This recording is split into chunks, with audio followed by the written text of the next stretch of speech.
It's Monday, November 3rd, 2025, and that means it is day 3 of the 30-day map challenge. And today we're looking at polygons. So the challenge of the day is to create a map focused on area features, administrative regions, land use, boundaries, and to use fills, patterns, and choropleth techniques. So what I created is a simple little map of Connecticut here, comparing the population by county from 2020 to 2024.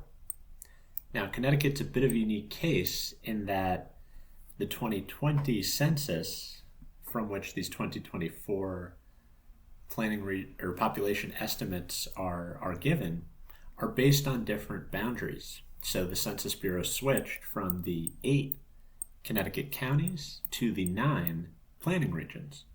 So if we want to track population change by these planning regions, pulling historical data, we've got to harmonize those boundaries so we can get the correct totals in our population change map, which is what we're looking at here, showing the difference from 2000 to 2024. So this is something I ran into when attempting to replicate a methodology from the 2000s. So if we look here, here's a paper that was published in November 2009 that provides a quantitative methodology to define US megaregions, kind of like we did in the day 1 point map challenge. So what it gives is a criteria here that can be replicated on updated data. So in order to create kind of a comparison map to compare 2024 data, that's the most recent available, with 2020 population data, we've got to harmonize those boundaries. So that's what we're going to focus on today, is the boundary harmonization. So we'll start with a brand new, just as usual, blank ArcGIS Pro project. Here are the maps, data, and layouts from the previous 2 days map challenges. So we're starting from scratch, and we're using 2 layers of demographic data sourced from Esri's Living Atlas of the World. First up, housing demographics in the 2010 census, which includes a field for 2020 total population, which we'll be using to compare against the updated demographics for 2024. So the Esri demographics team takes the census data and updates that with annual estimates, and this is the most recent data available. So let's go ahead and add both of these layers to our map using that URL, the REST endpoint to the hosted feature service. And we'll go ahead and start by inserting a brand new map. Again, name it right away. So we'll call this Day 3 Polygons. And now we'll add that data using the Add Data from Path tool. And it's smart enough to only render the largest geographies. So even though we only are interested in counties, we're seeing states here. So let's go ahead and add that other layer, and then we'll zoom into our area of interest, which is Connecticut, and start copying the data locally. So next up, we're going to add the data from the 2010-2000 layer. And now we've got both hosted feature services here in our map. And what we're going to do is we're going to take the planning regions and the census tracts and do some aggregation so we can do that one-to-one comparison. So the first thing I'm going to do here is select from this county layer all of the counties that are in Connecticut. And a faster way to do that is just to turn this off, make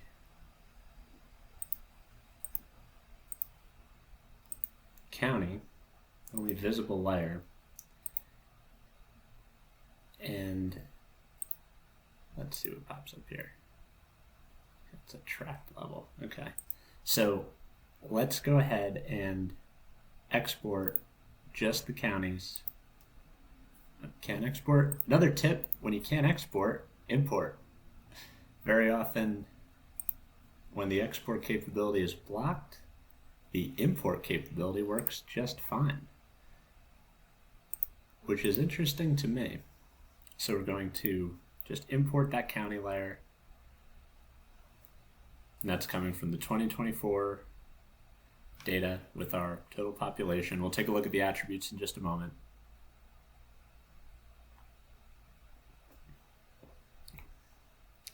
Now this should not take too long, but in case it does, there's some alternative approaches we can take here.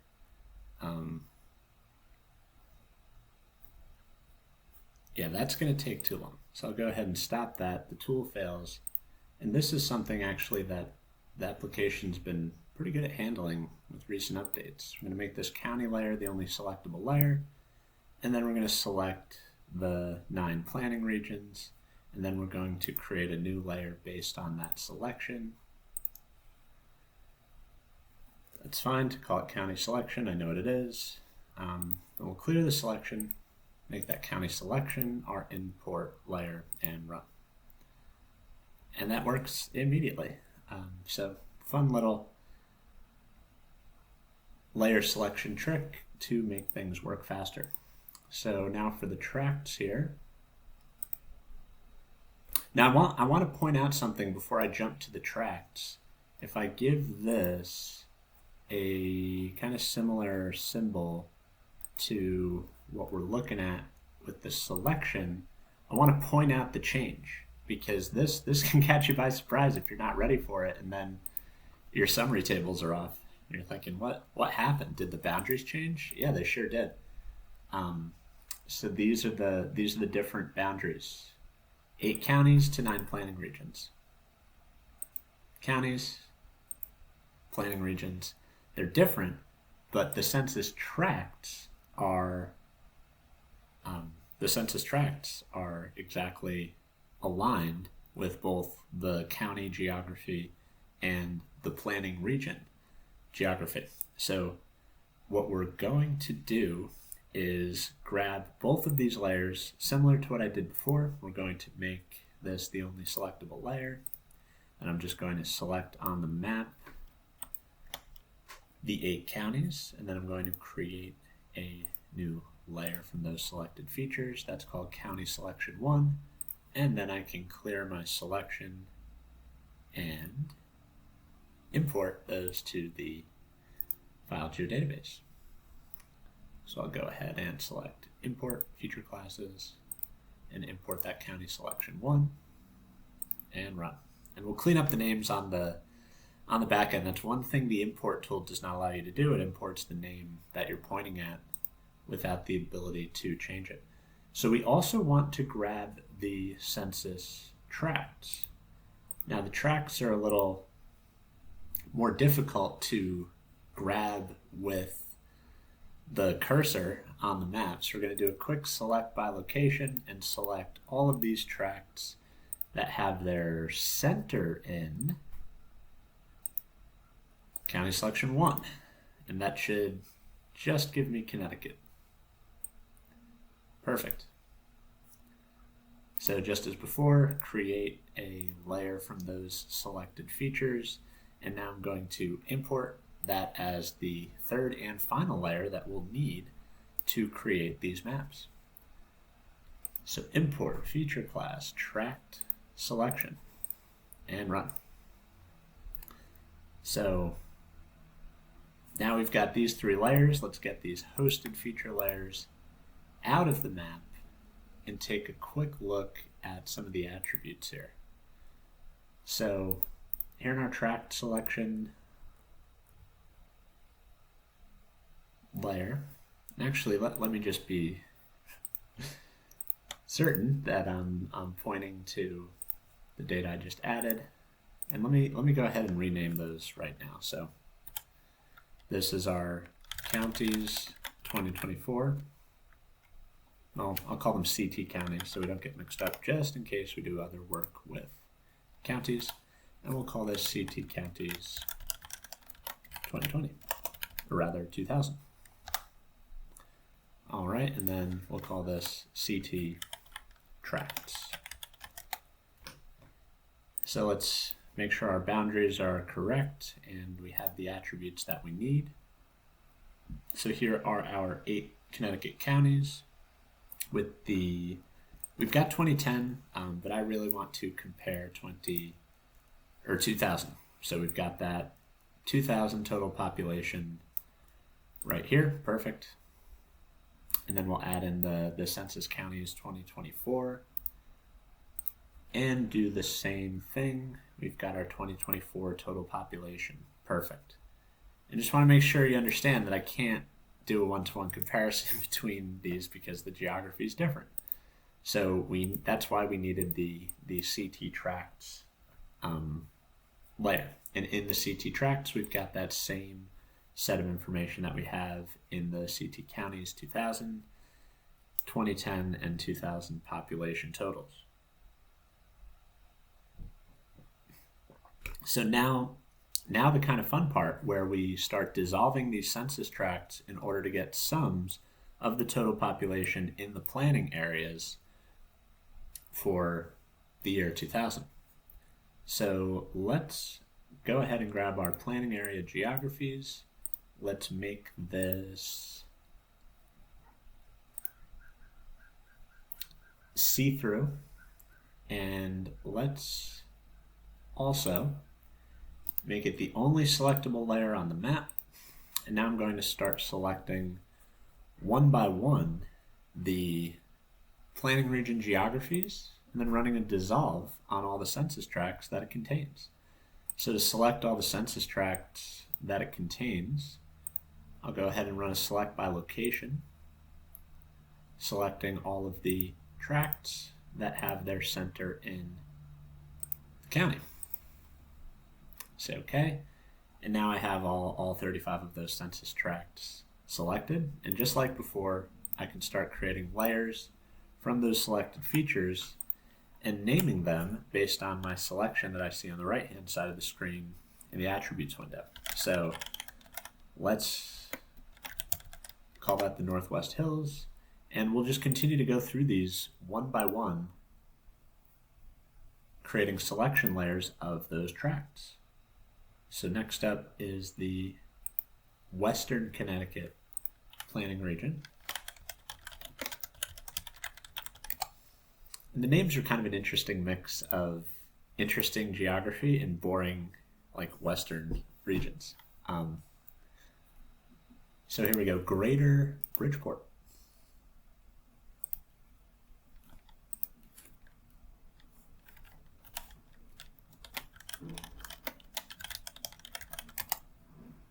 Okay, next up is South Central.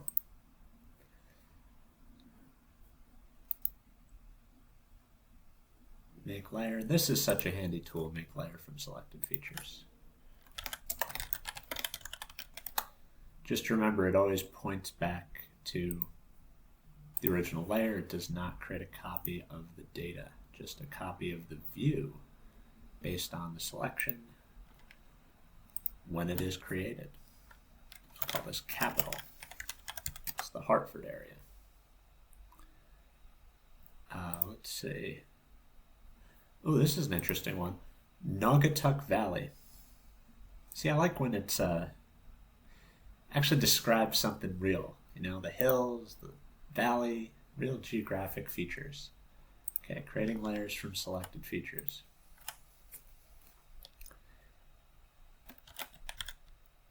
Naugatuck Valley. Interesting. See, that's the fun. You discover new things as you're working. All right, up next is Lower Connecticut River Valley. Again, more geographic features being referenced. This time, the Connecticut River that runs through the center of the state and also forms the boundary between Vermont and New Hampshire.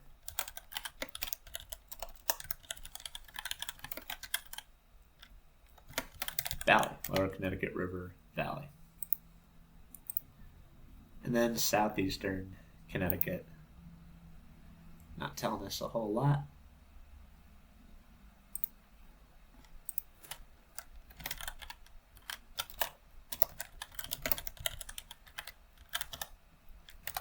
Okay, and then hopefully this is the last one. Northeastern Connecticut. So we'll make a selection layer from that. I hope that's the last one. Okay, let's see. 1, 2, 3, 4, 5, 6, 7, 8, 9. Looks good. Okay. So now we've got our selection layers. So what was the point of that? Well, that's what we're going to run this dissolve tool on in order to sum the total population by those planning regions. So let's open up the dissolve tool. This is one of the more fun tools, very useful in ArcGIS, and it's always good practice to look up the documentation on what this does. And in this case, it takes lots of features and makes them bigger features, either based on their attributes or their proximity. So, or in this case, just attributes. So it can also summarize, which is very useful. So one by one, we're going to go through these regions. The output feature class will have _dissolve after it. And we're not going to select a dissolve field, but we are going to generate a statistics field. And that statistics field is going to be the sum of the 2,000 total population. And that's all we need to do to start creating new data with that information. Now I'm closing and opening the tool each time, so it refreshes the default output feature class. Otherwise, I'd have to rename it manually, and that saves more time for me and less clicks that we have to hear on the video. So we'll do this again 9 times and just creating these dissolved planning regions with the total 2,000 data contained in them. And this is really great and useful because it's not just this example that this could be used for, but really all kinds of GIS workflows. I'm sure I could think of examples if I wasn't doing this in real time. So again, feel free to fast forward a little bit if the tedium is too much, but for me, the repetition helps. This is the second time today that I'm doing this, so if you think you're bored, but no, I'm not really bored. I love GIS, even the repetitive aspect of it. And it's amazing what can be automated these days, and I really do think we're on the cusp of even more of these tedious workflows being completely automated. But the repetition helps me learn and commit to memory, so there's definitely a tension between what can be automated and what should be automated based on the individual doing it. So did you catch that there? I did not reopen the dissolve tool, and it's not smart enough to rename my output feature class by default. So that's why we're doing it that way. And as long as I correctly select the 2,000 total population for each one of these, we'll be in good shape. And we're almost done. So this is a manageable level of slightly tedious work here. But the rewards are really, really worth the sacrifice to be able to compare populations of really any geography. And even if things didn't line up perfectly like they do in, just at Greater Bridgeport, like they do in the census world, lots of things can be done to make this process part of a larger analysis in order to do a one-to-one comparison. So here's Western Connecticut. We'll just have one more after this.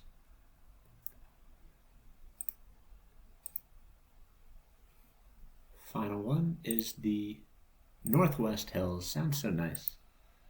The Northwest Hills.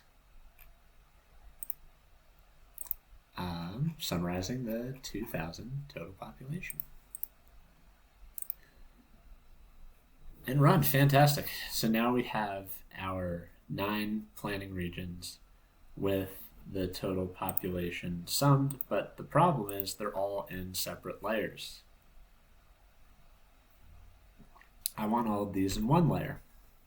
So next step is to grab one of these. Let's grab Greater Bridgeport and make a copy of it and paste it in the geodatabase. I'm going to rename it CT Planning Areas 2000.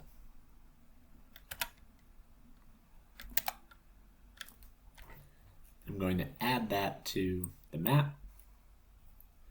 I'm going to make it the only selectable feature and delete that one feature in it and save. So now it is just a container for these planning areas, which I will now re-enable the selection of all the dissolves, control click to click them all. And now I can say the 9 features, which are in the 9 layers, copy, paste special into my CT planning areas, keeping the source attribute values. And there we go. Now we've got one layer with all the planning areas and just that one field that we calculated of the sum of the total population in the year 2000.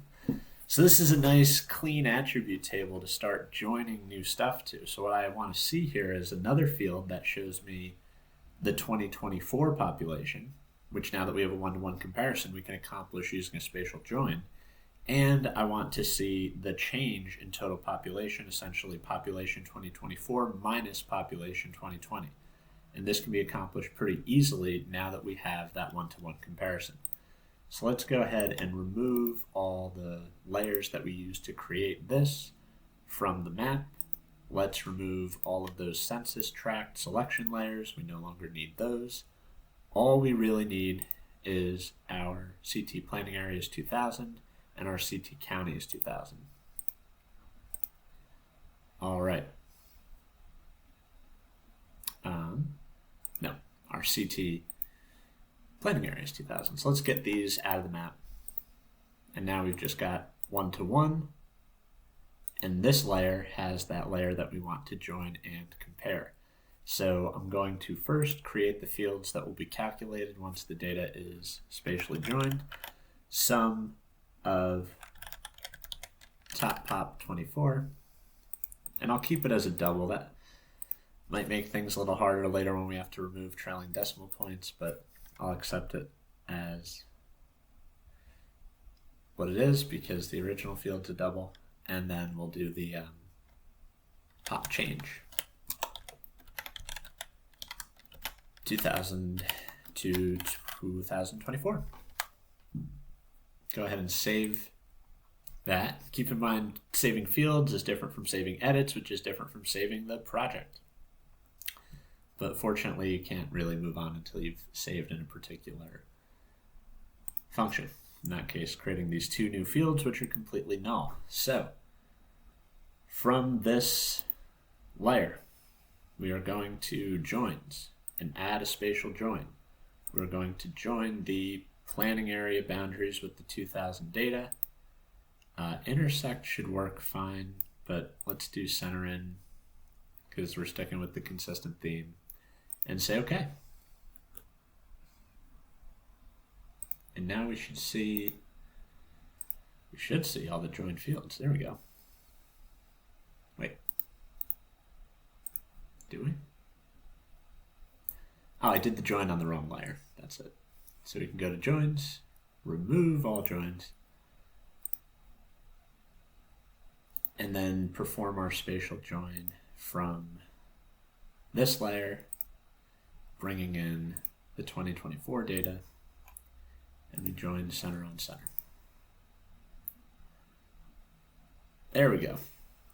So now we see all those extra fields, and we can quickly do a field calculation, populating this field and then calculating this field. So let's open up the Calculate Field tool, get out of caps lock. I think I'm yelling at it. And we're calculating in this layer this field based on 2024 total population. Great. Now we can remove the join and calculate this field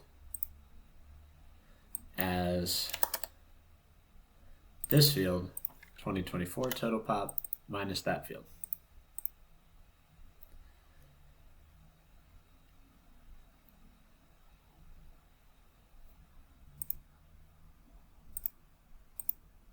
I don't know why it created a brand new field. I might have not selected that properly, but there we go. Then delete that field. All right, now I've got my data. We're set. Now all we need to do is make maps. It's not so bad. That's boundary harmonization. And if my process is tedious and it can be improved, please, again, let me know in the comments. Not trying to be an expert here. Largely trying to prove that I am making these maps in a day. That's not the... Shouldn't say that's the purpose. Eventually these should become more polished something. But I'm having fun. So let's go ahead and add our layout. And the first thing I want to do is actually adjust the layout to that letter template, because Connecticut is this landscape rectangle, and I want the map to be the portrait so I can show the 3 Connecticut's and make very clear why I chose this as the map challenge of the day, to highlight that process that we just saw.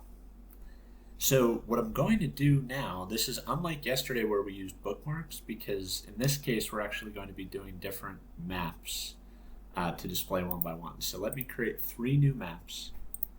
The first is going to be the Connecticut 2000 population by county.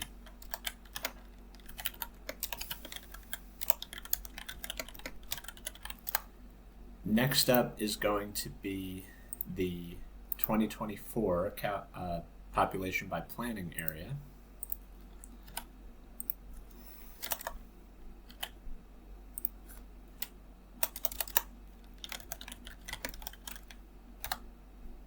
And the final one is going to be the population change 2000 to 2024.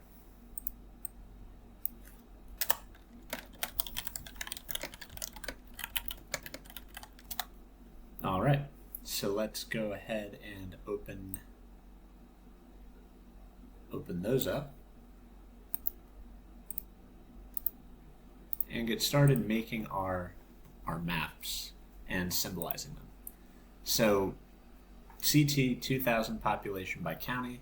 Let's bring in our CT counties, and I forgot to reproject this right off the bat, which is fine because we've been working in the same projection, even though it's Web Mercator. Nothing like our density clusters or our distance calculation, nothing geometric has really happened yet. But I want this in Connecticut state plane for cartographic purposes. All right, so that looks better. And then what we want to do is give this kind of a graduated color scheme based on that 2000 total population. And let's make it, this was nice. This was a nice relaxing color scheme. And if I switch to the light gray canvas base map and turn off all the words, I immediately start to kind of relax. We've simplified things. The colors are nice and soothing. You can create a bookmark of it if I want to add easily into the layout. So we'll call this 2000 population. All right, and let's add some labels. So we want to see what these counties are named. We looked at the planning region names. We haven't even seen the county names yet. So there they are. But I also want to see the specific population value for each one. So we'll make a label expression and we'll pull in that 2000 total population. Let's see what that looks like. Okay, let's add a space population space plus that. Let's see how that looks. All right. Give that a space too. Talent County. Okay, that's starting to look good. But I want to add in what are they called? Commas to separate the numbers. So we'll do this. And I just got that from a help article. I don't know what it does. You put the hashtags in and somehow it knows that it's smart enough to separate by three digits. And the black is a little hard to see on the darker colors, so I'm just going to grab the generic box symbol. Perfect. All right, not too bad. That's our first map. Second map is going to be the exact same process, but for the 2024 data with the planning areas. So we'll grab our nice relaxing graduated color scheme. Oh, the switch from the red. I do not like those red and yellows filling up the screen. That's something I've learned about myself. I'm not crazy about those defaults, but here we are. Very nice. Let's take a breath and add labels, just like before. So here are the planning area names. We're going to add an expression. We're going to say plus the total population. And we'll give that space in there. Space population. Space plus text. So I think this converts it to text, and then this hashtag thing, that's what kind of gets me. It's like each character separate by 3, and that's an input to that text function. But it's just kind of magical how it comes together. Oh. And it's a string. So it interprets that string as the way to format the data. All right, looks good. Let's add a box. There we go. Add our bookmark. 2024 population. All right. And now we're ready for the final map, which is the comparison of the two. And we have that in our CT planning areas 2000. And for this, let's change it up a little bit because we want to clearly distinguish the comparison of population change from the population totals that we saw earlier. So that's all right. There was a better one, a better purple rim. I might stick with this one if I can't find it immediately. But I kind of like the color scheme here. Yeah, let's do this. This is a little better. I think this will look better with the blues. So labels. In this case, it's the population change that we want, and really just want to show that fortunately everything was plus in this case. So there were no population losses in any of these areas. So that's why I'm picking the gradient that just goes one color.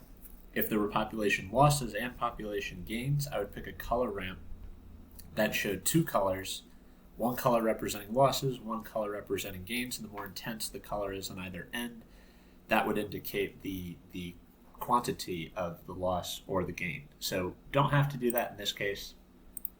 So we'll let the data inform our design decisions. Okay, so now in our layout, let me just make the bookmark of this. I think this will help in the layout. Then we won't have to be activating and deactivating the map frame. So we'll call this population change. Okay. Now let's just add those in using the bookmarks. So we'll start up top with the 2000 population, and then we'll go next with the 2024, and then last up is going to be our population change. Okay, and then it looks like I do have to kind of, and this is one thing that always trips up the students. They get so confused. But it's activate, layout, activate, map frame. I can't even remember the steps, but let's get that positioned. Okay. All right, let's get this one positioned. So you go to layout, and with the map frame selected, then you select activate. Now it acts like a map. I can zoom in and out and things like that. Okay, that's actually fine. And I'm not going to spend actually a ton of time on the map placement here because that would get really boring. So what we'll do, as long as I walk through the steps, that's fine for now. All right, and close that activation. Go back to my population change map, change the base map to light gray, remove our reference. Okay, so now it's starting to look like something manageable. I think I made that first one too big, and it's changing the size of the other ones. All right. So bear with me. This is the positioning aspect of this part of the video. I guess that bottom one's still really small. But anyway, we've got the features. A little more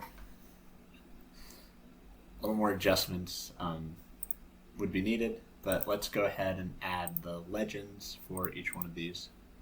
So let's add the legend for the top one.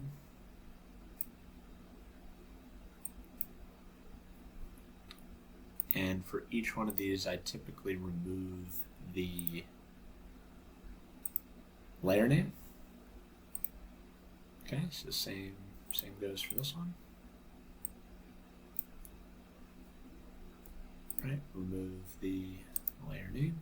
And same one goes for this one. Oh, total area in square miles. Gotta fix that. We're not looking at total area in square miles, we're looking at the population. So another thing, those three red dots that were briefly visible, they're still there. Doubt if you can see them. That means there's not enough room to display the legend as we want it. And that might disappear if I just turn off the layer name. Some things just fix themselves. All right, let's fix what we're showing in our maps. So in this case, we are looking at the 2024 total population. That looks a little better. Obviously, Hartford, the capital region, is going to have the most people. And population change we changed the colors, but not the field it was looking at. So population changed, there we go. And did that automatically update my legends? Yes, it did. Great.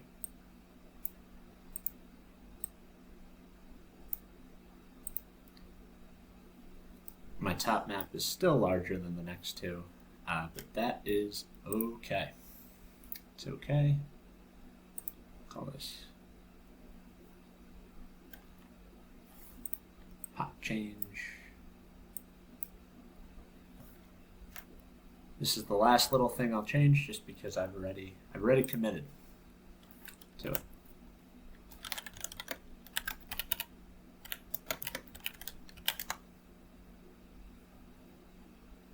There we go. All right.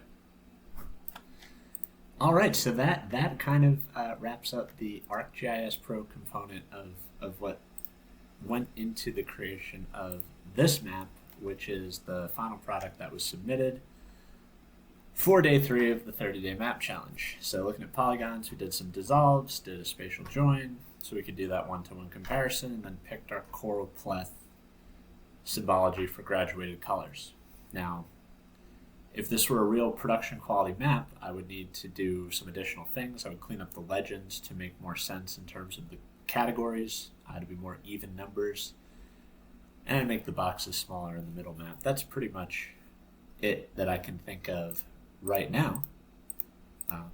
But what's exciting is that I'm done with day 3 of polygons. So these were the CT counties. I'll fill all the rest of this stuff in later, but started, finished, and published. So that's polygons. Tomorrow is making a map using your own data. So I'll probably get out there in the field and create some data, and then build a map and make a video about how I did it. So again, really appreciate your time. Thanks for watching, and I'll see you tomorrow.